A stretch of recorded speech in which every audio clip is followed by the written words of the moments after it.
in the States, I was a beekeeper, and it's great. I loved it, but it was very difficult to keep bees there.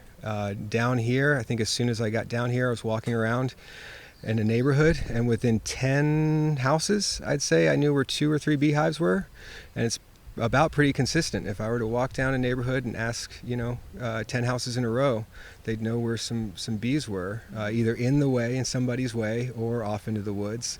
I like to leave the ones that are in the woods, to do their thing. But if they're in somebody's way, underneath somebody's house, in somebody's trash can or old stack of tires, it's super easy and super great to just go in and remove them and put them here. Beekeeping is extremely important, not just due to the fact that it's a part of our culture. Barbadians love honey, we love sweets, but also due to the fact that it is so integral to our agricultural sector. I would say around 70 to 80% of all the food produced in the world is pollinated by bees. So without bees, we will have no food.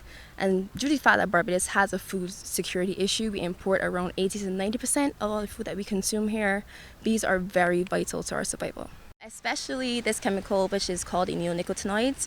They are known to negatively impact bees. They actually kill bees.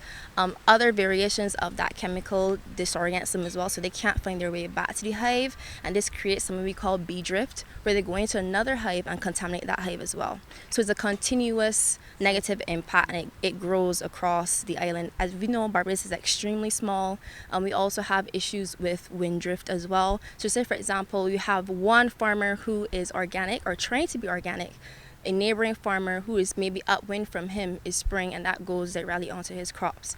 And if we are trying to grow our agricultural sector, all of these issues need to be thought of, because they do negatively impact the sector, especially when we're trying to diversify into pollination services.